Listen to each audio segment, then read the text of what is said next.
any heroes. He has a really high starting armor, is able... And you usually can rely on these escape mechanisms to avoid any of the potential ganks. So even if some hero like Night Stalker is sitting in your lane, it's frustrating, but you don't really die. You're just kind of like, this hero is annoying me, I don't like it, I'm missing some CS here and there. Kunkka just kills you. Yeah. He comes in with an X-Torrent and he's like, you're dead if there's any follow-up damage or disable whatsoever. So he offers something very unique from the 4 position, or sometimes even the 5, I guess, because Kunkka doesn't really need that much to function. I think that's kind of one of the other benefits that he brings, whereas, you know what, Night Stalker eventually wants something. He kind of carries items better than a Kunkka, but he also can do more, I think, during the later stages of the game. But yeah, it's a nice combo with the Void, right? If we're going to be able to get a Chronosphere into a free boat, Torrent combination, a lot of team fight potential. And it feels like that's what this meta is primarily about, right? Is always being able to have lots of team fights. No matter like how early focused or late game focused your strategy is, it always has to have at least 2 big team fight heroes. Not necessarily maybe like Black Hole or Ravage-esque abilities, but you need to have at least heroes that are going to be able to win you team fights if you get the right kind of initiation. And that for me is what is kind of interesting about both Night Stalker and Kunkka. They're both 4 positions that do enable initiation in some way, right? You've got X to be able to maybe start off on a hero or catch an extra hero in some way, and you've got Night Stalker who kind of inhibits vision for the enemy team and presents opportunities for his allies. I do think Night Stalker is probably, of the 4 positions, his teamfight presence is just so good because of things like darkness. You get a 1.5 second silence during night.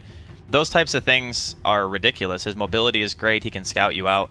He kind of brings everything to the table. And I think that's kind of, unless you're picking these very push-heavy, like off-laners, like Darkseer, for example, and things that can spam out the wave in the mid lane, which you see pretty commonly, you kind of need that too in conjunction with some heroes, because if you don't create lane pressure, it's really hard for a lot of the older 4 position heroes that we used to see actually do something. But with Kunkka and Night Stalker, they just run at you. Yeah. They just don't care. It's like, okay, wave's not pushed, whatever. It might be a little bit obvious, but they just have, like, Night Stalker's got the mobility, but Kunkka's got just pure catch. So between the 2 of them, the functionality is similar during like the early mid game. But I'm curious to see kind of how Empire is going to follow this up, because Team Secret traditionally, Puppey being their captain, he's always been the guy who looks at your comp and he goes, I just want to counter your heroes. You know, I'm just like, you picked Void, I'm picking Venge, or I'm going to pick Pudge or whatever, any hero that can save in the Chrono. But I think having the 1-2 combo of having a Faceless Void and a Kunkka together, you can't really save everyone, right? Yep. Like, someone's going to die. You can only sacrifice for 1 hero. It's interesting. Team Secret picking up the Necrophos, I would say very strong counter to the Faceless Void, whether he is going to be safe lane or off lane. I think we're seeing more off lane right now, but if it is off lane, right, Necrophos in a 1v1 does very well versus Faceless Void. He also serves as that perfect combination of hard lockdown and damage with Reaper's Scythe that Faceless Void just won't be able to undo. And, you know, you just throw down the Reaper's Scythe, your team follows up real quickly with a little bit of burst damage, and boom, he's down low enough that Reaper's Scythe is just able to finish him off. So it's going to be a tough game for the Void, at least the way I'm looking at it. But with the Necrophos picked up, immediately a counter pick from Team Empire. They get the Shadow Demon, a saving hero of some sorts against that Reaper side. So with the Shadow Demon pick, my brain kind of leads more towards it obviously being off-lane Void, because it doesn't... I don't think that you want a safe lane hero with that little wave clear when you're already seeing like Necrophos, now Tidehunter coming out as well. The Shadow Demon Kunkka don't push waves. No. So now you have this issue of, okay, what cores can we solidify in our roster to make sure that we have that balance? Because a lot of the time, you get caught in this one idea of saying, sure, the Shadow Demon, fantastic for saving, like you mentioned already, against Reaper. You can make someone not have to exit the game, which is great. You got the boat buff for team fights. But 2 things, they're lacking damage, and they are severely lacking the ability to kill creeps. Right. And that can come back to bite you real bad against what Team Secret have. Yeah, you just kind of get closed up inside your own areas. You end up getting kind of split pushed a little bit too much. You can't defend somebody, especially if you're looking at a lineup that is going to be pretty team fight focused, kind of stays a little bit of 5-man. I also see the combination here for Team Secret. They have a lot of pick-off potential, right? Yeah. So if you combine a lot of wave clear with a lot of pick-off potential, and, well, there's the answer. We've got a hero now for Team Empire that very quickly clears through waves, is able to do so sometimes with little risk, thanks to Manta, just throw your illusions down a wave, and is also going to be able to deal somewhat with the Tidehunter in the laning phase. Really helpful that you have this high damage nuke that is magic damage to be able to threaten that Tidehunter. And not to mention, you know, having Lunar Blessing against Night Stalker is fantastic. Oh, yeah. Just straight up not having to worry about, okay, sure, if you cast Darkness, you're still going to have the vision discrepancy, but it's not going to hurt you as much to play against NS during the time where his ultimate's not up, because you're not going to have, what is it, like 600 vision less or something ridiculous like that. It's insane. It's super, super strong. So I think a very nice pick to round out what Team Empire currently have as their 4 heroes, obviously saving the mid pick for last. I imagine at this rate we're going to see another hero that can at the very least spam a tiny bit, and Team Secret pretty much looking for the same. I think Secret are a bit more open because their lineup feels very, it's just solid. You got Sustain and the Necrophos. You've got some okay wave clear between the Necro and the Tidehunter. Maybe not the best, but you know, it's good enough. And then you can look to just pick whatever mid one feels is comfortable for this matchup. Yeah, I like Secret's lineup a little bit more right now. I do really appreciate the way the Team Empire have set their lineup up though, with the Shadow Demon both being as a counter to the Necrophos and providing a lot of synergy with the Luna, which counters again the Tide kind of Necrophos as well, and the Night Stalkers you're talking about with the Vision has some good synergy with the Face's Void as well. I feel like this lineup is like this really cool combination of both synergy with your own and being able to counter what the enemy is trying to do so far. But the big problem is going to be that they have to pick up their mid first here. They're actually going to be banning away the Templar Assassin. How are you feeling about Invoker right now? I feel like it's generally too slow of a hero for most lineups, but with a Kunkka SD, it feels okay. It's going to be the Queen. Yeah. A very, I guess you would say, standard pick nowadays. Yeah. It's just a strong hero. It offers good laning phase. It can TP gank at level 6 very easily. You know, you get that level 25, even though they keep nerfing it. That spell lifesteal is still insane. Offers you a tremendous amount of survivability. Very high impact hero most of the time. You can't really go wrong with a Queen pick, I feel. No, certainly not. I think Queen of Pain, Puck, like those 2 mids you're going to be seeing so much. Puck is banned, so instead we're going to be seeing a Viper picked up by Team Secret. That will be our mid matchup. Not a fun one for the Queen of Pain, that's for certain. It does feel like Team Secret's lineup, they pick 3 cores that are very self-sustain heavy, are able to kind of sit in their lanes, not have to need the presence of the supports. I feel like Yapzor and Puppey are actually going to have a lot of freedom in this game to be able to do whatever they want. You know, when they want to pull, where they want to gank, all those situations are very open to them, simply because the one-on-one matchups are good for everybody. For Secret in this laning phase. It's going to be interesting because as much as you're saying the freedom that Yapzor and Puppey are going to have too, on the other side of it you have Empire, who still lack damage in the laning phase. Sure, Resolution's going to have that Lucent Beam, which does help a bit, but you're looking at Team Secret's lanes, you say to yourself, what lane do we kill? So are they going to take the opposite approach and say, you know what, we'll stack some creeps. We got a Luna on our team. You know, eventually even Mapochka on the Shadow Demon, if he decides to skill Poison, he can kill stacks. FN can kill stacks as long as it's not Ancients. There's options to play it a bit more defensively, because I feel if you're just running around 2 supports nowadays at the same time and you don't get anything done, it feels like you're so far behind straight away. So I'm kind of hoping that instead of Empire looking for kills nonstop with the Kunkka, and maybe Roger still goes mid. Who knows? Yeah. But Mapochka at the very least, I feel,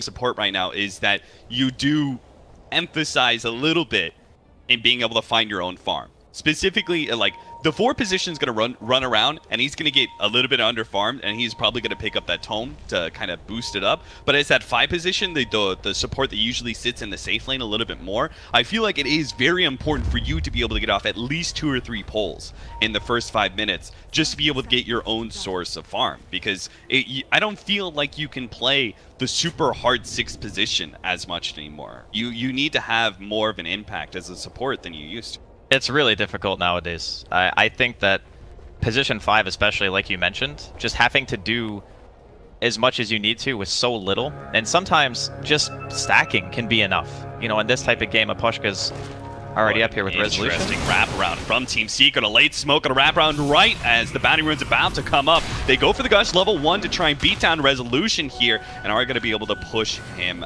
back. They do manage to pick up said Bounty Rune. Still gets traded though, 2 for 2, as in the bottom lane. Ghostic was able to snatch that one away from MP's Necrophobe. So smoking doesn't actually result in any sort of first blood scenario, nor does it give them the Bounty Rune advantage. But I'm wondering if Kezu's going to be a little unhappy with having Gush level 1 and not getting that first kill, as he now no longer has Kraken Shell or Anchor Smash to be able to defend himself when the supports end up going on him, which is why it looks like Yapzor is going to try and lend him a little bit of a helping hand. I would still say the situation favors Secret slightly, just because they're able to keep both supports in lane all the time. You're making the support soak experience from the Luna. We talked about the lack of damage that Empire kind of has until FN gets his ultimate, until Resolution gets his ultimate as well. So we're talking about Sonic Wave and Eclipse. Those things are pretty much mandatory to be able to get kills, I feel. And when you're looking at a Tidehunter and a Night Stalker in your lane, the Shadow Demon at level 1 can realistically only disrupt. Yeah. And then you hit a Torrent and you get like maybe a level 1 Lucent Beam, or perhaps he ended up skilling the Lunar Blessing. So that you get some damage from that, but is it enough to realistically kill unless Kezu or Yapzor are very far out of position? Well, thank goodness for that pause. I got to look over at mid and all of a sudden FN was sitting at 90 HP. I'm not exactly sure how Puppey managed to make that happen, but FN's going to have to back out of the laning phase entirely here, pick up his healing self. He hasn't gotten a creep. Yeah. He actually has no CS. He is so sad because he's already facing a Viper. Now he's facing a Viper when he's only half a level in, and Viper is 2.5, almost 3. So this is already not a good matchup for the Queen of Pain, and he's going into the game with a terrible start. It is a little bit problematic. The cool thing about Queen is even if you're behind, you can always piggyback off of the idea of TPing and just counter-ganking someone. Like that can be enough to bring your game back. Gonna see a little bit of pressure being applied in the top lane onto Miposhka, but no real kill potential. I just think that Empire have to play the waiting game. You need your ultimates. Absolutely. Or maybe not. Okay. They managed to find the kill on Yapzor in the top lane. I think he was tanking the pole camp a little bit when they managed to get the Disrupt and the Torrent on him, so just that little bit of added damage, Miposhka hitting 2 and being able to hit the Soul Catcher right on. Enough damage for the kill. Luna adds so much damage to your laning phase that it's actually, you have to play that so careful. Even if you are Night Stalker and you've got so much starting armor and all that sorts of thing, you still have to be really careful just because the Soul Catcher combined with Lunar Blessing actually outputs ton of damage during that period of time you're locked down. It looks like they're going to try and do a full sandwich here onto FN.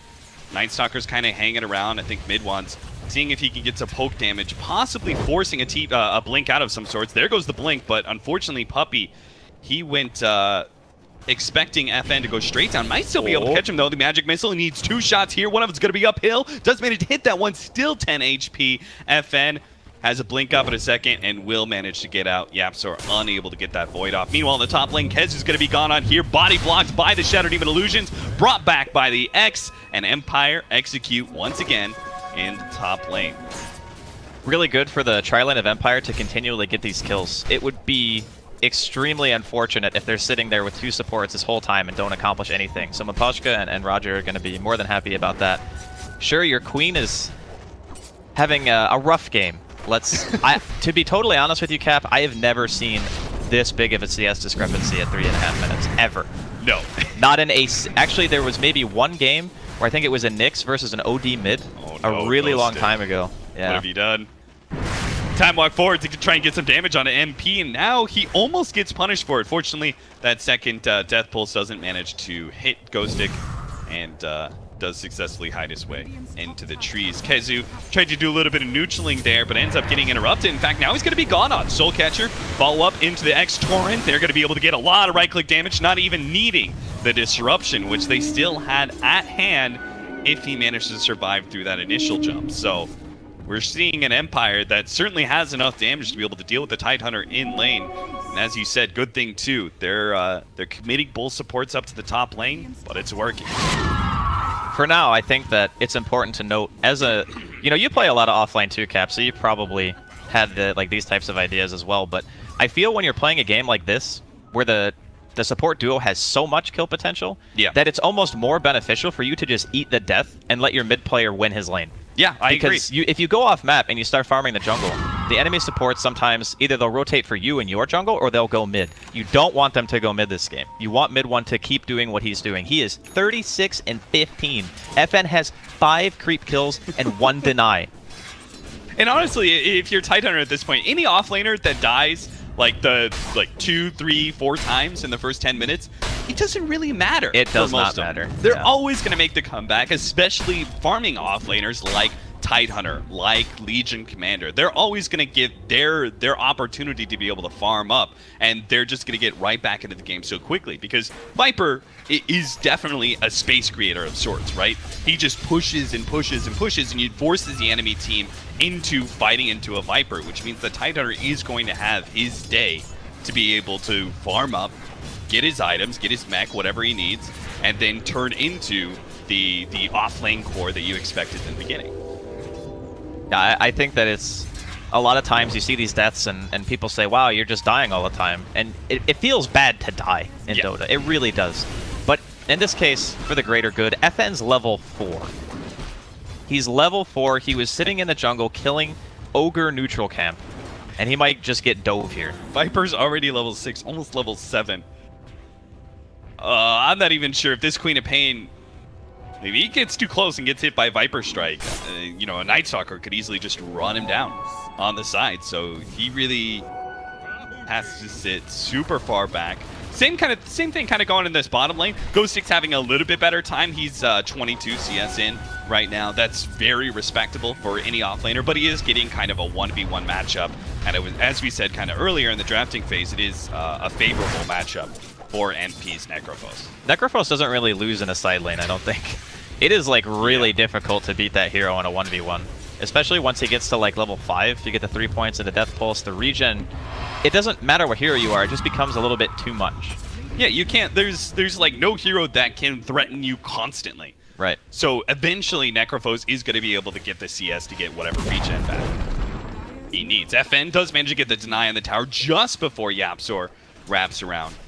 Could have potentially caught him, as he does have a 1-1-1 build instead of the 2-0-1, prioritizing the silence nice and early. We are going to have a TP coming in here. Roger is deep behind the tower and could be countered by TPs, but the first one in is Puppey. He immediately gets disrupted. Yapzor is going to wrap around from behind and manages to catch Roger, slowing him down, hopefully enough for his team. Yep, there goes the Gush, and mid one will gladly take the kill. Not like he was far enough already, 58 and 18. Now he gets an extra kill to it. It's really cool the way that Secret played that because they bottom. Okay.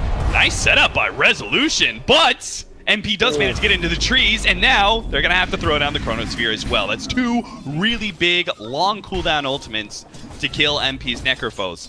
I'm sure it's a little bit worth it, but you would much rather have just only had to use one there. Definitely preferable to not have to use both, but it kind of feels like if you're gonna throw the Eclipse, you may as well throw the Chrono, because where's the damage if you just Chronosphere? And, you know, Resolution's ultimate is a dub. True. So I think the movement from Empire here is on point. They saw rotation towards their safe lane, and they go, okay, we don't really want to fight here against mid one's Viper right now. It seems a little bit risky. They showed they were willing to TP on the side of Secret because the mid tier 1 is dead on Empire. There's no reason really for mid 1 to kind of sit mid anymore, so they're just looking, right now it looks like a pick. His mid 1 and Puppey are currently smoked up, potentially looking for something, and they're kind of also waiting on Kezu to hit his 6. So once that happens, I would imagine that Secret keep applying this tower pressure, because that's what Viper does best. He hits the tower, and you look at a Viper and you go, well, he's probably going to get this kill here on Kunkka. Yeah, Roger, especially with the extra vision coming in from Puppey. They just need one more shot, and they get it. So that may have signaled that they do actually have that aggressive mid board. Meanwhile, top lane, Kezu being chased down. Resolution does have the beam coming up. They managed to get vision for a second. Kezu diving into the trees, but is now in open field. Will be caught. The final nuke does manage to bring him down. So Kezu just seems to get very little respite. Just constantly pressured. I have to say, though, I think Resolution's doing a fantastic job. Like, he read the fact that, hey, my mid laner, this Queen of Pain, who's normally the one moving around and creating space for you, not going to be able to do so. I need to create space for him, but I can't go to mid lane. Let me go bottom. Get that kill. He goes back up to top to kill the Tidehunter again. They're pretty much doing the only thing they can that's available to them with their mid lane being so utterly shut out. Very reminiscent of the old era where we used to see a lot of safe lane gyros, and they would get level 6 or 7, and they would just instantly TP and try to get a kill. So kind of bringing that logic into the newer age of the safe lane here. But still not really that big of an advantage in regards of overall net worth, even with the, I would say, pretty gigantic mid difference in overall CS. Obviously, Queen of Pain has a bit more flash farm potential. You got the Scream, you can blink around, you can hopefully control the runes a bit. He does have his ultimate here, looking for MP. He's standing in a good position, though. This kill would be so big, Roger. They are going to be able to Chronosphere, so they have the Torrents, they have the Sonic Wave if necessary, and it's probably going to be needed here. There's so much turnaround potential as MP with the cloak gets the turnaround of the Ghost Shroud into the Death Pulse, a huge heal with the Magic Wand helping out as well. That's the problem. You have to fully burst down a Necrophos from 100 to 0, because at this point in the game, Necrophos, if he gets that slight little window, it's such a big turnaround in HP, right? Because it's 50% extra with that heal, and then combined with the Magic Wand, you easily get at least 300 HP, which is like half a hero pool at most times. That is just ridiculous. They drop double ults, and he's at 70% health after the Chrono wears off. Yeah. That's got to feel pretty bad for Empire right now. You look at that situation, you lost your tier 1 tower, you go for a kill on the safe laner, it doesn't work, you drop 2 ultimates. Kezus does have Ravage here. They see him and they just run. They're like, nope. They thought it was going to be a potential kill on Necrophos. Turns. Have you been seeing some of the Necrophoses lately, by the way? I played a game with MP, who's been spamming it a couple times here in pubs, and Matumba Man as well. They've been getting Radiance, like second item.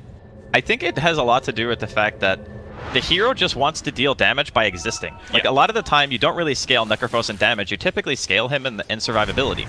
So when you think of it that way, a hero that lasts a long time, Radiance is just going to be good on. And the hero benefits so much from just the healing potential of having, like, Death Pulse. It sometimes gets you kills in team fights. You pop your Ghost Shroud, you're healing for just insane amounts. So I think there's a lot of synergy, more so with the new Necro than the old one. And you've got the miss percentage as well. Roger, it's going to be gone on here. Void, Magic Missile, should be a pretty easy cleanup kill for Team Secret. 3 to 5, 12 minutes in with a 3K gold lead, and towers are beginning to drop. Empire's losing a lot of map control very quickly as now these cores are fully online. Necrophos has his big magic defense with Hood of Defiance, so he's got that shell. Viper is near unkillable. He's got 1500 HP with maxed out corrosive skin, so magic damage does nothing to him either. And Tide, classic Tide, even if he doesn't have the levels or the farm, can kind of just sit in the front. He's got Ravage. Will pop it when they end up going on him. So pretty much all towers seem to be going uncontested. I don't think Empire can actually stand against that. All they can do is just push the other side of the map. They need the kitchen sink. They just need to dump everything. I think it's almost more... Oh, they have a sentry down here mid. Yeah, they do. They did manage to catch Kezu here, but Yapzor is already out. Good TP from Roger. There's no way that Kezu wants to blow a Ravage just to kill the support here. Yeah, nice read of the situation there. But I was going to mention, I think they want the Kunkka to hit 6 because they actually need boat damage. They need damage so badly that their support Kunkka needs to hit 6 before they take a team fight. Like, that is a rough situation. We're going to be seeing Pipe most likely finished on the Necro at some point. Looks like he's going back right now for just the Rod of Atos. But ooh, I love that item. Yeah, I love it. It's fantastic. Disruption, Soul Catcher, but the Tidehunter's here. They're going to try and burst down Puppey. They do have the Ravage available. Kezu's going to hold on to it, though. The FN blink out just in time. MP TP'd onto the Shrine, meanwhile, and is going to be able to find Miposhka. That's guaranteed kill. Reaper's Sight is successful, bringing him down, so a little bit of extra death timer as well. Necro, man, what a hero. You cast all your abilities, and if you get the kill, you're back at full mana anyway. Yep. It's as if nothing ever happened, Cat. Yeah, you just gotta keep running around and keep killing things. Oh, it's so hard to play against that hero, just because you have to commit to being able to fully kill him. And if you don't, he's just gonna farm up and get up to full HP, whether he gets a hero kill or a bunch of creep kills. He just kind of goes and goes and goes. He's an Energizer Bunny. It was the perfect pick for this situation as well. Like, Secret read the draft perfectly from even the second to third pick. They just realized, hey, if we have super strong lanes, Empire are gonna really struggle until they have all their ultimates. Gonna see a big fight here, though. Roger trying to get up to his shrine. They're just gonna leave him behind. fine. Oh, yeah. He's not going to activate it. He knows it's a waste. He knows he's mega dead. You run into that many heroes at Team Secret at this point in the game, there's no fighting. Just have to go somewhere else. And that's exactly what they do. Resolution goes to push out top, and we have our Faceless Void, Ghostic, pushing away at bottom. This is the ideal situation, I think, for Empire, is if you get away with just losing a support and you're allowed to have cores on opposite sides of the map hitting creeps, that's about as optimal as it gets, given your start. So now it's going to be, do we fight the Roche, or do we choose to fight the Tier 3? It can be pretty dangerous to go into a Roshan fight against Secret, given their lineup, and like the sustain of having MP, you have the saving mechanisms, although Puppey is not quite 6, he's very close. I'm really curious to see how Empire decide to go about that. Do they actually want to contest Roche with all of their ultimates, or do they say, high ground's the best shot we got? Well, it looks like Secret aren't going to give them much of a choice here. Because the cores are on the side lanes, they're going to force high ground here, see if they can actually force the cores back. And it becomes, in a way, a game of chicken to see if you can successfully force the cores back as you attempt to go high ground, or if you're going to be caught trying to play a little bit too over-aggressive. They do manage to force most of them back. Resolution stayed up in that top lane with his Mask of Madness. Gonna hide in the trees and wait for another opportunity to push out top. Meanwhile, Empire are looking for a chance at a pick off. Unfortunately, this Torrent isn't gonna land on Puppey, and Secret do protect themselves enough not to bleed any hero. They really gotta make sure of that. Oh, well, I guess it wouldn't be that big of a deal if they lost the support. I was gonna say because they're like 5-7k up, but they're actually only probably 2k. How are they doing this, Draskell? Okay, so the biggest thing about Viper, and this happens a lot, and he has one of the biggest stigmas of win the lane, lose the game. You know, that used to be the saying, right, for Viper, because what he does is he sits in the lane, he's very hard to deal with in the first maybe 10 to 15 minutes, but what happens nowadays is that you start transitioning out of sitting there and just being this unkillable flying snake into killing towers. And when you're running around the map with your team, you're not hitting creeps. They're going to drop a chrono on mid. They're going to get this kill on Kezu as well, so that means no Ravage. He's up in about 30 seconds. Not sure if Empire are going to pursue this, but this happens a lot to heroes that dominate the lane that don't have flash farming capabilities. So like Razor and Viper and these other heroes. The enemy mid has wave clear, and you don't. So eventually they just get creeps. You're running around the map with your team hitting buildings. And this is why like the Ludo is such a great pickup, right? Because it does clear through waves so efficiently as a carry. Our Queen of Pain is beginning to pick things back up. He's sitting at 5,800 right next to MP at 6k. Like, things are beginning to look okay for Empire. They are going to have this awkward timing, though. They just blew Chronosphere, and, well, I guess that's the only long cooldown ultimate. It's just Chronosphere. Tidehunter is back up, so we'll see if Secret want to force a fight somewhere. I'd say that's probably the optimal Chrono. If you can get Kezu and prevent a swap, that's the best initiation I think you're ever going to get. They're just going to go again. Apparently Kezu's just not going to be able to get his Blink Dagger that he's so close to. I kind of want him to just go back to the Grief Wave and see if he can get it, but it's not going to happen. Soul Catcher, and gets brought down. Did you mean mech, by the way, when you said Blink? I did. I was going to say, I was like, I didn't know if I was looking at the wrong hero or what. I was like, wait a minute. I was literally still looking at him for like the last 30 seconds leading up to that gank, and I was like, all right, let's talk about mech and how that's going to add so much. Blink just came right out of my mouth. The synergy is insane with their lineup. Like, you can tell what their game plan is. They just want to try to be able to 5-man. But Empire, slowly but surely, they're pulling it back. They're splitting up the map. They're making sure that Resolution has all the space in the world. If he wants to come to a team fight when they have Chrono up, I think that's probably their best odds. And just making sure you have the lockdown. The damage is up now. They have everything at their disposal. They have the Sonic Wave. They have the Eclipse, the boats there. I think the next big hurdle for Secret is just getting the waves out enough and feeling comfortable to really pressure the next objective, because they still got tier 2 in the safe lane. They got tier 2 in the bottom lane as well on the side of Empire, so they haven't really lost all sense of map control. If they're able to be out and about, they're still in it. And these, I want to talk about these Mask of Madnesses, both for the Luna and the Faceless Void. I feel like it's such a perfect item, not just for these heroes, but also for the situation they were in, where they were down by so much and they needed to just be able to split push and kind of farm away. It's such an efficient farming item for its cost, the damage and the way you're able to just clear through creeps very quickly, especially for Luna, but Faceless Void as well. I say Ghostic has kept up his farm pretty admirably, despite the fact that he's been running around looking for kills and hasn't succeeded most of the time. I completely agree. I think the Mask of Madness choice is pretty optimal. On Luna, you see it a lot more, I think, than on the Void. But you can just think of it as, it's kind of like a mini Midas. Yeah. You know, you're just getting so much value out of the item as time goes on. You're able to stay at a high amount of health. You don't have to show in the lane all the time, allows you to neutral. The item is kind of at that stage where we're almost 6.83 again, where you just want to buy it because it's so freaking good. Yeah, I like that, especially since neutraling feels kind of meh sometimes. Yeah. Like, if you're just a hero that takes too long to neutral, it's just not worth it. But Mask of Madness makes it super fast for especially the heroes like Faceless Void, who would normally be quite slow at it. Kind of setting up here in the bottom lane. They're all sitting behind, or most of them are sitting behind FN. Queen of Pain, as he pushes out bottom lane. Secret are not going to be taking the bait here. They're actually going to move out to the top lane, go straight towards the Roshan pit. They have successfully read Empire's movement. That is a Deso Viper. Yeah, that's You do not see that very often. That's one way to push high ground. I mean, it's also a nice way to be able to kill Roche a little bit faster, because they don't have a medallion, I don't believe. Yeah, because Yepzor went for the Force Staff. He went for an item that's going to allow, you know, maybe you force out of a Torrent Boat combination to save somebody. Right. And the pipe is finished now on MP, so this feels to me like Secret want to go now in order to, you know, maybe they TP back to defend first, and then they try to go for an objective after the fact. But this is, you know, Empire are definitely applying the pressure even still. I don't know if the Aegis is going to be enough.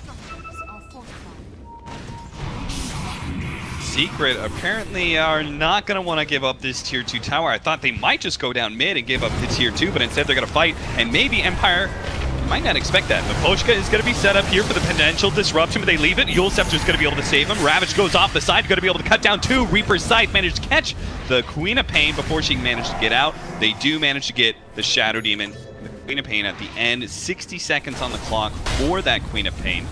So Secret do have an opportunity to maybe abuse that timing for an objective, but they also have to deal with Resolution, who's very rapidly turning into a farm machine. He's pushing out all the waves. He now has both the Mask of Madness and the Manta, and it just managed to take the mid tower, even if it was a deny from Kezu. That little movement from Resolution finally took an objective for Team Empire, an important one at that. He's been very good at reading the map this game. He's pretty much always been in the right spot at the right time, hasn't died at all. I mean, sure, his lane, you could say, was pretty easy. He had a tri-lane versus essentially a solo Tide, but just his movement, keeping the lane pressure up. As a core player, especially a Luna in this game, it's a necessity. Like, you need to pressure the lanes. If you don't, and Secret are able to walk to your tier 3 with 2 out of 3 lanes pushed out in their favor, that's bad news. Yeah, and you can see Resolution. He knows they can't quite defend yet, so he's going to try and take the tier 2 in exchange for all the damage that's happening on the tier 3. Now, he's going to be able to take that objective a whole lot faster than Secret's currently doing. But the reward, if Secret can actually finish up this tier 3, is so much greater. But Resolution's just going to keep on pushing. They're going to see if they can hold without Resolution here, and it looks like the Disruption is definitely going to do a lot of work in being able to protect that. Ghost Stick out with the Shadow Blade, was in a position to throw down a Chronosphere. They're right next to the Shrine too, which would make an easy TP for the Luna. They're going to wait for Heroes to try and leave and maybe catch something, or not. TP out. Ghost Stick doesn't choose to take that opportunity to go for a Chronosphere on anybody. Backs away, and Empire will continue to play kind of the keep away game. I think they're just really wanting that BKB on Resolution. I think it's a huge game-changing item, and I also think the reason that Ghost Stick didn't chrono there is because he was sitting behind where the shrine is near the ramp, and Yepzor popped Darkness. So I don't think he actually had vision of Kezu's TP. I think it was barely couldn't see him. Because otherwise, you definitely chrono that. Because it stops the Tide TP. He was the first one to TP in, which means Resolution could have potentially gotten the tier 3. That thing took like, what, 40% damage? Maybe a little bit less? Yeah, it took quite a good chip. And he's also probably not feeling comfortable with, like, his position there. Like, you know, what if they do have He was walking back and forth, yeah. It's game losing if you die as the Void there, right? So, definitely one of those situations that there was an opportunity for high reward, but there was also a lot of high risk involved with him being positioned there. And, Miposhka actually aggressive force that from Yepzor, puts him in a bad place. The Reaper's Sight is not going to finish him off quite yet, but they do manage to get the right clicks in, but now they're fully committed. The Chronosphere onto 2. Kezu counters the Chronosphere with the jump in with his own Ravage. Does manage to get off the Sonic Wave, but it doesn't matter. There's too much sustain from Team Secret. Empire get back to their shrines, popping 2, but it's still not enough. They have to back away even further as the shrines can't heal them up enough. And Secret are able to beat now onto that melee racks. Resolution's finally here, but it's a bit too late. The Rax is already gone, but Poshka's back in it with the disruption. Lead on onto mid one, cost him his life again just to be able to get that out. But with the sustain offered by MP, Secret, they seem invincible. Empire just don't really have a good way to go on anybody now. They have no Chronosphere, no Sonic Wave. Resolution by himself can't possibly kill Zeros. Well, they can only get one Rax because they have tier 2s in the other lanes. The unfortunate part about that whole situation, okay, so first, Resolution, he had enough money to buy his BKB. But when you're in these types of situations where the enemy team is pushing a tier 3, you don't want to TP like 10 feet, right? Yeah. It just feels like such a waste because you know you have to get out of base again and immediately be able to push out lanes. And you need your TP to get out of that. So you need to save it. And because of the Force Staff forward killing the Shadow Demon, it kind of made Gostic feel like he needed to Chrono to try to make something happen. But there was just no damage because Luna wasn't there. So it made it look a lot easier than it probably should have been for Secret to just waltz up and take that. Because if the Luna had been there, they get the damage out, the Eclipse, they probably kill at least one person before the Chrono ends. Yeah. And if that happens, you know, we could have seen a completely different fight. But when you're down a person and mid one still has that Aegis in his inventory, it's a lot more daunting to walk in with no Chrono and no Sonic Wave. Yeah, for sure. I mean, if you can actually kill, say you kill MP, then boom, there goes all that sustain. You can't actually man fight as Resolution against the Viper. If you kill the Viper, then there goes a lot of the damage. But unfortunately, both those cores staying alive kind of makes a duo that is too formidable for Resolution for now. But he is that big late game farming core, and he is beginning to get out of control. He's working towards the Butterfly next. 26 minutes in, his farm is pretty respectable, sitting at 15k. The Viper at second, sitting at only 14k, despite all of the various objective gold that they managed to pick up. He's actually going for an AC, which I think is a great choice. Bolster up against the inevitable physical damage that's going to come from the Luna. Speaking of Luna, she's going to back straight into this smoke. What a terrible position. Secret taking advantage of it. They need to be able to jump forward and slow down Resolution somehow. They throw out the Ravage. They say it's worth it just to be able to get this core, but he gets out the BKB, so the Reaper Sight's not going to be enough. Can he actually output the damage to kill anybody here? Not even close, and he doesn't have his ultimate either, so even if he buys back, the threat is just not going to be as real. Team Secret are still limited by those tier 2s. They're going to have to deal. They're going to go up to the top lane to try and push that one out so they can actually force up buyback from the Luna. It's a tremendous amount of pressure that Secret have been applying basically since minute 0. A lot of it you could go back and say, sure, if FN didn't have such a struggle of a laning phase, maybe they could have impacted the game a bit more. But you have to still say, Empire's recovery in regards of overall net worth was admirable.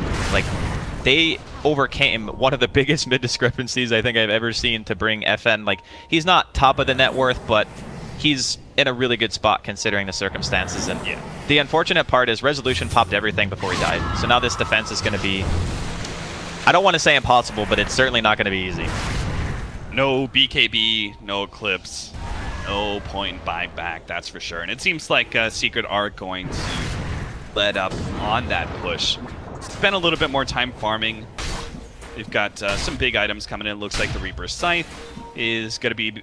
Reaper Scythe, Jesus. Aghanim Scepter to upgrade the Reaper Scythe. It's going to be coming in pretty soon for MP. That Assault Cuirass is also a huge upgrade. The Roger and Empire do manage to come forward here. They get the X onto the Viper. Is this really the hero they want to go on? Not really. They got a poke and a prod. They do manage to get the Chronosphere. They'll swap back down the clip, but they are going to be able to blow up at least one here. Now MP, the next target, does pop. A little bit ethereal to help him against this physical damage. Resolution puts forward. He's already down to half HP. It's getting a little dangerous. They need to try and finish up MP. The Reaper Sight goes down, but the BKB is still up, just barely. Resolution gets away, turns around, gets a little bit more damage out, and now it's just a full-on chase for Empire. Finally, they've won a team fight, and they need to catch as much as they possibly can to make this all worth it.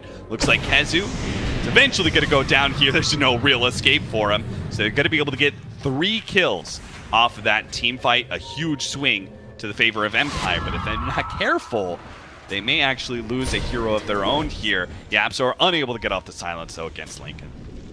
That was a very, very good timing for Empire because they didn't have Ravage yet.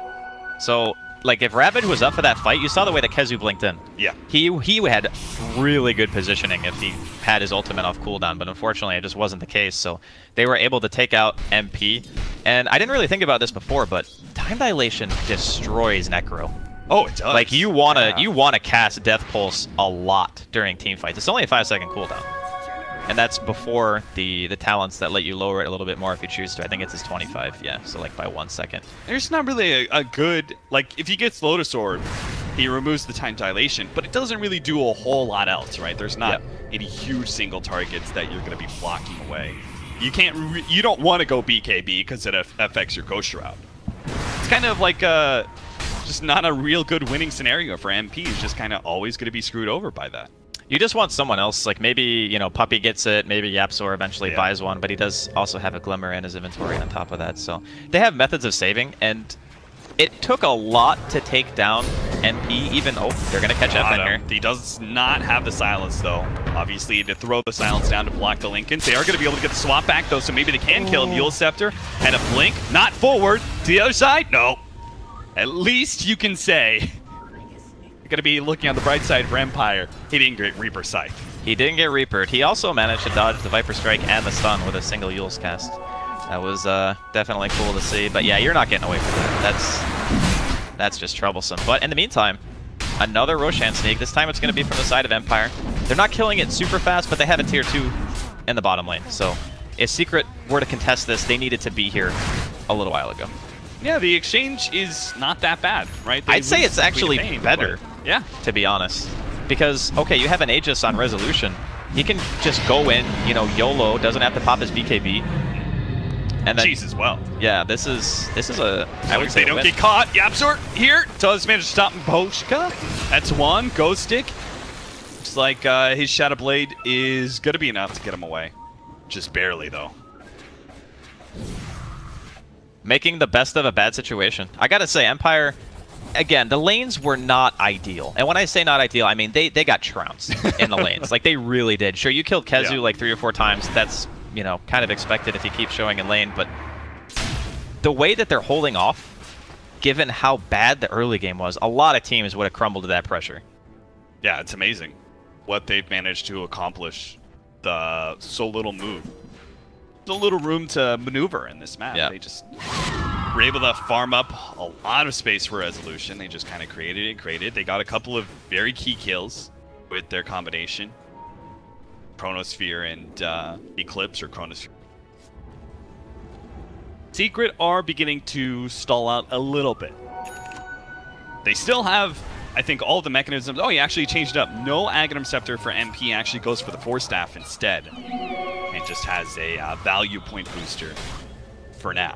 It's a solid choice. If you looked at the way the last fight went, when he got chronoed, he still died, like, but well after the chrono dissipated. So giving himself an additional save and not having to be completely reliant on getting swapped out, I would say is still a pretty big deal. Supporting cast have Puppey hasn't actually upgraded into Solar Crest, picked up drums, and is now looking at a Ghost Scepter. Our Night Stalker has that Glimmer Cake Force Staff that we saw earlier, and is going for the Halberd up next. See if he can stop the Luna. I really like the new change of the Halberd and being able to disarm before BKB, especially since you know with a hero like Night Stalker you can actually move pretty far forward and get that Halberd off. Right. It also helps remove Lincolns, which means he can get a silence onto the Queen of Pain easier. Halberd's just a ridiculously efficient item in of itself. Like, before, people didn't buy it because, like you said, it wouldn't linger. Oh, a complete whiff from Ghost Stick. That is a game loser right there. The silent swap back. Ghost Stick's gonna die for his sins and pay the extra punishment of the Reaper Scythe as well. So I'm not. They didn't have a high ground ward either, right? Like, they didn't get dewarded or anything. Yeah, there's no sentries. He just went for it. That is, whew, that is aggressive, to say the least. It's very unfortunate. He saw them like farming up when the creeps pushed it. He saw the heroes into position, and he was like, "This is my opportunity to be able to catch the Tide +1." Right. And then it happens, you know, every once in a while. You think you have like this play opportunity, and you go in, and it just doesn't quite go the way that you want it to. So, I actually, oh, close. Almost stops the, yeah, but not quite. I can't imagine the pressure it must be, because I mean, Dreska, you know, you played Initiators, right? There's a lot of pressure on you It's rough. to get the big ultimate. Your team can't guide you in that regard. You just have to like kind of trust your instincts and go for it. That's already a lot of pressure in regular games. I can't even imagine the pressure of playing TI and playing an initiator like that. I wouldn't want to do it. Yeah, me either, man. Well, maybe. I think maybe it's TI. I'll take the money. I think it's important to remember why you have to initiate the fights. I think that's what makes it like the great initiators, because they understand how their team functions. So in this case, Resolution walks up to a tower, he gets disrupted, he pops his Manta, they get free chip damage. In that game, the Void doesn't have to go first. Yeah. The Void can wait, because if you are sieging with Shadow Demon Illusions, those things are crazy tanky. Resolution's got Butterfly. Like, look at how long it takes. He just walks them into a full creep wave and 2 heroes, and they're still alive. Like, this is why the Void doesn't have to go in, because they can continually do this over and over and over again. And sure, they're not as good against towers as they used to be, but it still deals damage. Funny how the creep wave, when looking at these tower defenses, normally they're helpful, but in these situations, it's almost bad. It's really bad. Just because the illusions sit on the low ground. Nice swap back into the Reaper's side. It's just going to be the Aegis, though. And Empire are all set up, ready to go with the Chronosphere. BKB popped immediately. They're going to go for the Eclipse. They do manage to catch Viper with the Chronosphere. They're going to try and bring him down anyway with the boat and the full combination of the Sonic Wave as well. They will manage to kill one core, but now they've caught Resolution underneath the tier 3. Kezu throws down the Ravage, only catches the one there. But it looks like they are going to be able to chase down a couple more heroes. Poshka, he's certainly dead. And looks like that will be all. The rest of Empire are able to get out. So that costs them an Aegis, plus the death on Resolution, which is going to stall up his farm a little bit. And they didn't manage to finish up either tier 3, which would have been a huge swing if you can unlock those shrines and give yourself even better opportunity to control that Roshan pit in other areas. The most unfortunate part about the teamfight for Empire is mid one didn't have buyback. Like, if they had managed to get out of there, and the Ravage hit Resolution at such a perfect time that he couldn't get off the cheese. If he popped the cheese, there was turn potential because his entire team was behind him, but as soon as the Luna drops, you no longer have that really durable front line. You can't afford to be sitting there anymore, so they kind of just lose, you know, 1 or 2 extra heroes on top of that. So it gives Secret a bit of breathing room, but that mid tower is basically dead to rights. If Empire walk down mid again and they're able to get to that tower without Secret taking something somewhere else on the map, it's gonna die. And I still think that, like you mentioned earlier, there are a lot of nerves, because most of the time, you know, maybe Resolution just wanted to use his Aegis, and maybe that's why he walked up to the high ground. But with a Shadow Demon, it's been a while since people have played this hero a lot competitively, but you don't actually need to walk to the high ground. You can just Illusion Siege forever. And if the enemy team doesn't have a way of jumping you reliably, they will just eventually get whittled down. As a result, Secret, they managed to win that fight. They're up by 6K, but they are not really having the same control of the game they once had. 6K gold lead is nothing at this point in the game, especially when you're facing such strong scaling heroes like Luna and faces Void. You're beginning to get some bigger items. We say the Shivas, for example, on FN. He was looking at a BKB earlier, but opted for the Shivas instead. Kind of help out against some of that physical damage and minus armor coming out from the Viper. Faces Void with the Diffuser Blades. Some huge upgrades in damage. They are going to find a free pickoff here on Roger. But, and again, free pickoffs really aren't just free pickoffs when you've got a Necrophos on your team, and he adds that full 30 seconds to your death timer. This is actually painful because he can't buy back. Because the mid wave is pushing in, they're going to be able to just walk top. It doesn't matter if, you know, the creep wave, or there's 2 or 3 waves on the way to Secret Space, they don't care. Like, they're just going to sit here and hit the building. They are going to keep going on Resolution, see if he can maybe trade, as he's going to run his illusions to the tier 3 at mid lane. Once he opens up that tier 3, it's really easy to cut down those barracks, so they can actually just trade. I think they could even go like 1 for 2 if a Secret don't actually back up. The TP got canceled. TP got canceled. Viper ends up getting caught in the Chronosphere. Ghosting is going to back out. They don't get a kill out of that one, but they do stop the TPs, and that means MP is completely undefended. Resolution just brought him down. It's actually going to be able to take a full lane of racks here. The TPs are slow to come through, and Resolution will take those 2 down. He's going to make it out. BKB TP out, and he's away. just like that, MP bought back and everything, but he didn't even have the Reaper sight up, even if he was there to stop that TP. What a huge play. They lost a tier 3, but they killed 2 tier 3s and took a full lane of racks for Empire. They forced a buyback. Yeah, they forced a buyback out of MP. He TP'd in the front. He got Soul Catcher eclipsed. He just got evaporated. You can't pop Ghost Shroud against that. Like, you just die. That was an insanely good TP cancel. I'd say if that doesn't happen, there's no feasible way that Empire are able to play that the same way. As soon as they saw that TP, they were probably just like screaming, we cancel the TP, just go, just hit the buildings. Force them back. Luna, probably, I would say the fastest base killing hero in the game if you have the tier 3 exposed. Like, Tiny does a ton of damage to one building, but Luna just hits all your buildings at the same time. Yeah, just as soon as the tier 3's gone, all of a sudden it's like something's just unlocked. And then Luna just hits one building and it bounced to all these other buildings. And as a result, Resolution. I mean, do you agree with me here, Draskell? Empire's ahead. Empire's I would definitely say they are ahead. They were in such a bad scenario in the first 10 minutes of the game, and they brought it back to their favor, and they're going to get a swap back. Maposhka, he's dead, and he doesn't have buyback. So Empire, once again, lose a support who doesn't have buyback. Fortunately for them, no Roshan is up. Not yet, anyway. Their strongest heroes are still up, and they have buyback on both of them. So Gostic will be able to buy back if he ends up going down, and so will Resolution. 25 seconds on the TP, that's actually still a bit of time for the Luna, but they are going to make their way towards bottom regardless. Mid is also exposed, so we could see a potential base trade, because Empire know that Secret have pretty much all of their ultimates, well, they're going to be up. Necro is like 30 seconds left on Reaper, so if they defend, they're probably going to be fighting into it. I don't know if Secret really want to do this. Yeah, they're TPing back. They do not. I love the fact that Resolution is in so many of these situations not TPing back. I think it is the potential death of Empire if they ever just say, okay, we're going to 5-man defend our base. Yeah, that's probably the thing that has been winning them the game, to be honest. Every single one of these situations, right, they're going high ground. Resolution's like, I'm going to take a tier 2. Yeah. Right, I'm going to keep going. I'm going to keep farming, because that's the only way. You have to put a threat on the board somewhere. You can't just take the fight the enemy team wants to take. I think that's a really important point. Like, if you want to take anything away from this game, especially as a carry player, you can stay in the lane for like an extra minute or two as long as you don't TP back to base. Because sometimes that just puts you in the position to apply the pressure that's necessary. You have to force the enemy team to do something. Dota's all about pressure. If you're not pressuring anywhere, you're not winning the game.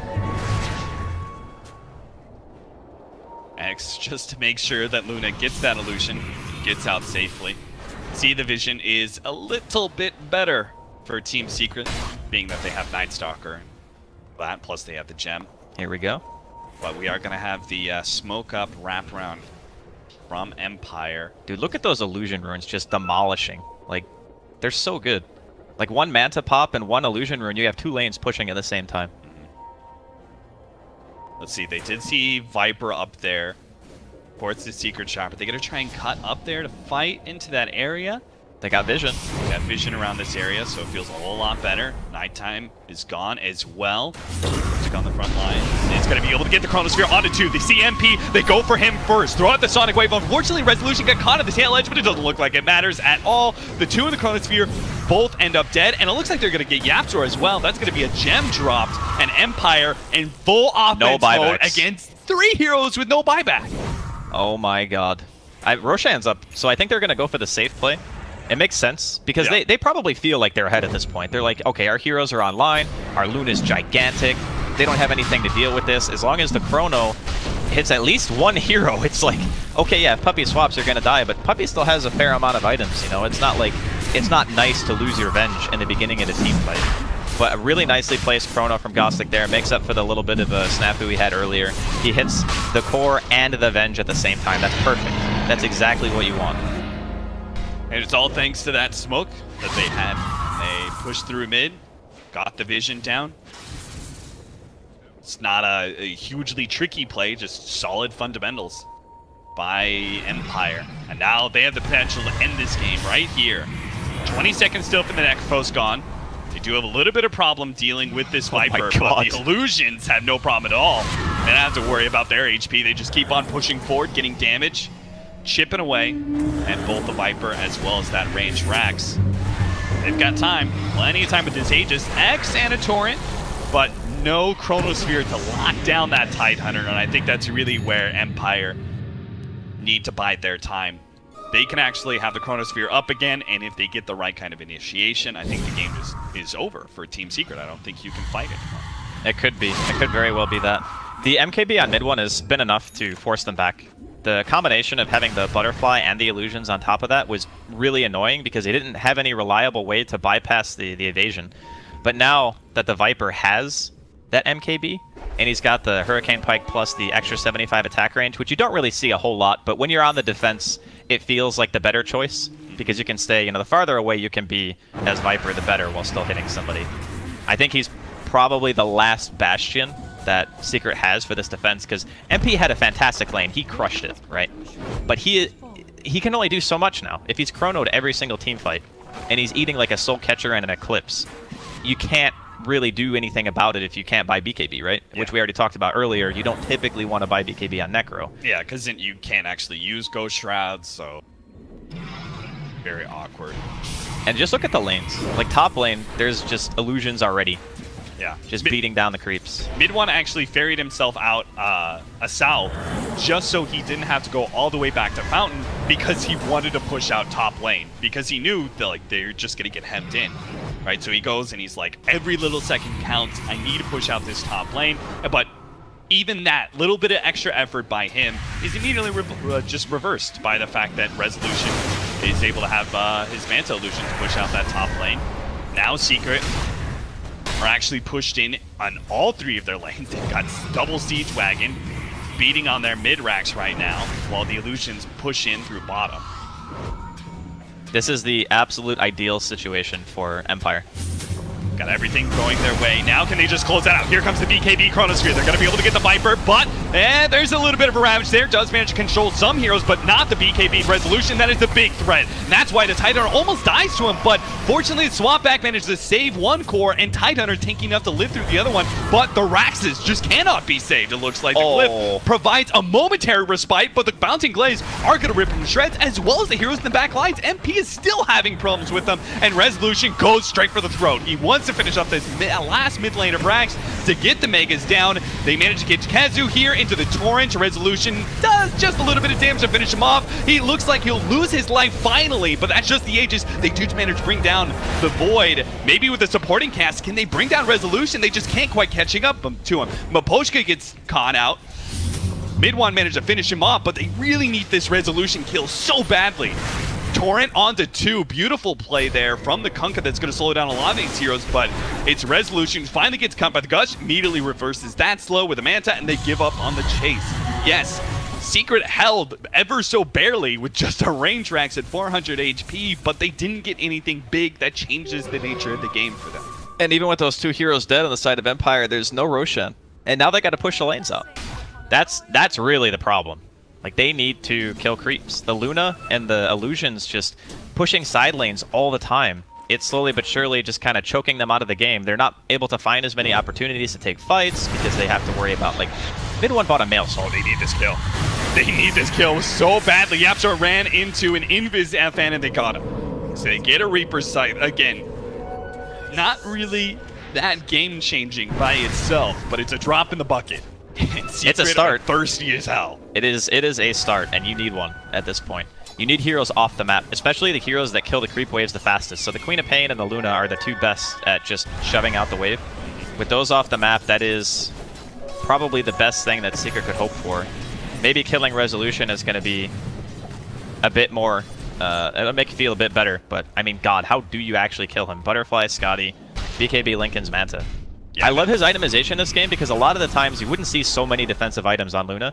You'd see at least 1 damage item, or maybe a lifesteal or something like that. But this game, he understands his role. He's just a siege engine. He's a catapult cap. He just walks around and he just hits buildings. That's what he wants to do at this point. Wasn't there Warcraft 3, the siege engines? Didn't they have that bouncing mechanism, the Night Elves one? The Night Elf one had the glaive, I think, that like pierced through stuff. Oh, like, he would shoot it forward and it would like hit in a line in front of you. But yeah, that's his role, and I still feel Like, his play in particular, FN has done a great job at recovering as much as he has, but a lot of that was just on the back of Resolution being the one who was applying most of the pressure during the mid-game. Yeah. He was the one pushing the waves, you know, he was the one creating all that space and allowing FN to just kind of sit.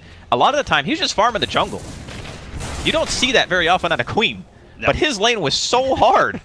He's like, I don't want to ever go back mid. He's going to have, like, PTSD, even if they win this game, which... He's probably telling his team, like, someone go mid for me, and then everybody's like, not me. He's like, don't make me go back there, guys. Don't make me go back. It was brutal. But yeah, Empire, just fantastic hold this game. The TP cancels on top lane, allowing them to counteract, just bringing themselves back from the brink of defeat. First game here on the TI stream number 4. Definitely a doozy. So, he just picked up the Scotty, right? That was his pickup in like the last 2 minutes. Or yeah, he got it after our most recent fight, and I think he also got level 25. I know I was watching him; he was pretty close to it earlier. So that's plus 40 to all stats that he didn't have before. Those illusions are gonna be. Mid one's the only one who can kill him. Like the death pulse doesn't really. It does some damage, but it's not super impressive by any means. And plus, if MP walks forward, he's just going to get chronoed. I mean, that's the really scary part. Mid one is the hero on Secret who has the best chance of walking forward and not just instantly dying. What do you do as Secret here, right? You're always being pushed in with your lanes because you lost so many. You can't really team fight Team Empire here. Your game plan. You're in Puppy's chair right now, Draskell. What do you say to your team? What's our play? Well, you definitely need to be able to smoke. I think mid one has done the right thing by itemizing for the Mjolnir. It's necessary. Like, if you don't have this item on Viper, you just don't kill creeps fast enough. So you need to at least push out one lane, and then you need to try to go for like a YOLO smoke and maybe wrap around on Empire, find the back line first. Try to kill the heroes that do the saving before they can do the saving. I mean, it's obviously easier said than done, but you can see Yapsor is drawing like a little squiggle on the map. He's like, I want to go around. I want to try to find them while they're not in the perfect siege position. Are you willing to use, say, Reaper's Scythe to cut down the Faceless Void? Oh, absolutely. Right, stop. You want the control is probably the scariest thing, because what happens a lot of the time during the fights is first Gostic will cast Chrono, and then Kezu will come in afterwards, and he'll be forced to Ravage. Like, he needs to after the Chrono comes out. But the problem was when they were defending bottom, the two heroes that were in the actual Ravage range were BKB'd. So he Ravaged anyway, because, you know, you want to try to do something, but it just didn't end up being that effective. Right. So if you can get your spells off before BKBs are popped, before Chrono comes out, you absolutely Reaper a core. I think you have to. Secret, somehow, despite always being pushed in, not really having... I mean, at least they still have this Aghanim Scepter gem, so they do have some sort of vision advantage in these fights, but they've got to find a way to be the initiators, right? They've got to be able to get a Ravage off before the BKBs go down. It's so hard, man. The Chronosphere. They do have some vision here. Yapsor spots a couple of heroes here. Running forward with his Glimmer Cape, but they're going to pop the Ravage here. BKB goes off first, so Kazu is going to be the target of this Eclipse. Meanwhile, the Chronosphere does actually catch a couple of heroes. They manage to cut down the Shadow Demon. That's really worth it for the Chronosphere. He does manage to get off one Ravage, throws down a second one, controlling up Resolution beautifully. Can they bring him down, though? He's at half HP. Pops the Manta, rips Kazu a Sundle. It looks like it doesn't even stand a chance. Secret just fall to all this physical damage that Resolution's putting out. He finally gets the kill off the mid one. As the Lightning bounces it around, they do manage to kill several of these heroes and maybe even catch FN. They're trying to chase him down now. Gets the Void. Oh no, the Linkage, it wasn't up yet, but it looks like he's still managed to get himself away. The base is under siege from all these super creeps. Fortunately, the Ranger Axe is still alive at only 97 HP. So even if Secret do win that fight, I'm not sure if they can force buybacks. I don't think they can force buybacks. Definitely not. I mean, they almost just lost their Ranger Axe to Illusions. That's not good. That Rex does not regenerate, as our good friend Grant, who did not make it to TI, he would say unhealable damage. Unhealable damage. Yeah, it's definitely rough. But that being said, the team fight actually went pretty darn well. They're not going to be able to find Yapsor here, but that was also the reveal of the Refresher, right? They get the Refresher Ravage 2 times, comes out, they swap mid one into a position where he is just sitting as far away as possible, just blasting people. Like, he is just hitting, and he has a lot of offensive items. Like, almost everything in his inventory helps him deal damage. So in that case, it was like the ideal situation, right? You get your hero on the back line doing all the damage. The people that you want to die first kind of died first, and Kezu got his spells off. So they may not have been able to force buybacks, but they did at least get the Roshan. They're going to get the Aegis for MP. Yapsor got the cheese. Certainly adds a lot. Now you don't have to worry about MP getting forced down. Oh, look at that man.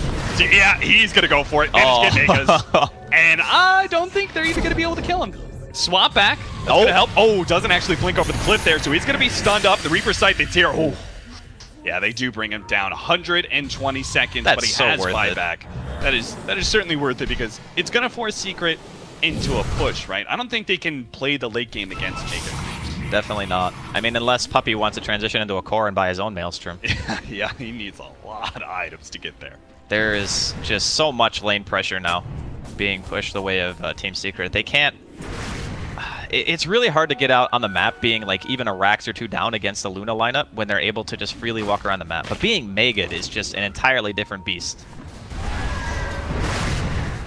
Your supports can at least push out waves against super creeps. Right. Now they can't help you at all. Always got to be a core. So Secret about to go for the all-in. They had to force this buyback out of the Queen of Pain and still make a successful team fight out of it. And they're also playing into buybacks. Like, yeah. The only person on Empire that doesn't have buyback is the Shadow Demon. Everyone else has buyback. And that's typically what you see when you take, you know, a set of racks or two. In this case, they've obviously fully raxed. Straight for the tier 4s. Jump in. Ravage managed to catch the support as well as Resolution here. Sets up for the second Ravage. Unable to get it off. And his BKB goes down first. And that means with the controlling Chronosphere, they're going to be able to bring down both MP and Mid-1. Mid-1 gets swapped out. More damage onto Ghost. He's surviving for a while, but eventually he does go down. Buyback. And let's see if he can boot to travel in onto Puppey. They kill Puppey and won't make it in, but they do manage to get it out. Mid-1 fights up. Meanwhile, the Reaper Sight goes down on Resolution, but it's not enough. Mid-1, he needed to help out on that damage, but he's not able to get there in time, so Resolution gets back to the base. Now it's just Mid-1 and his two supports pushing into the 3 of Empire, who are able to play it slowly and play with the regen that the Fountain offers. One tier 4 is about to drop. FN comes forward, just a little bit of poke here. Ghosted. Oh, he's actually gonna die. Okay, now it's a 3v2, but Resolution's also going for the throne. He's just gonna straight for it, and their Lincoln's there to be able to stop the stun. They don't have enough damage to be able to bring this down. Resolution's just gonna end the game, and Team Secret can't stop it. Resolution does find a way to just end it outright, but Secret, at least they made it one hell of a game towards the end there. My goodness, that was hectic there in the last couple of seconds. I actually think that they would have been able to take that if the tier 4s were still alive. Yeah. Because Mid-1 did a ton of damage, right? Like he itemized, had the Mule there, the MKB, the Deso, AC, had tons of attack speed. Good way of sieging buildings. A close one though, a definite nail biter. At the end of the game, Empire only had a 3k net worth advantage. Like, I mean, that is so many props to Empire, so many props to their stand-in Resolution for being able to keep it cool under all this pressure that Team Secret was laying down. I mean, they laid down the law in the laning phase. They owned the mid lane. They had a fantastic setup for MP to be able to get his farm. It just seemed like they were never going to be able to kill any heroes, and Secret were just going to control the game outright, eventually end it. But they found the small cracks and just kept hammering at those openings. Resolution kept on split pushing, kept on finding more and more space to take objectives. They found certain kills to manage to pick up that changed the game, like the Tidehunter kills that they got with the Chronosphere. Team Empire, I am incredibly impressed with this comeback by them. I'm just excited for game 2. You know, I want to see what they bring to the table. Do they have any more tricks up their sleeve? Because this is a bit of an older style draft, I guess you could say. But yeah, I'm excited. Let's go, game 2. All right, game 2, guys, coming up.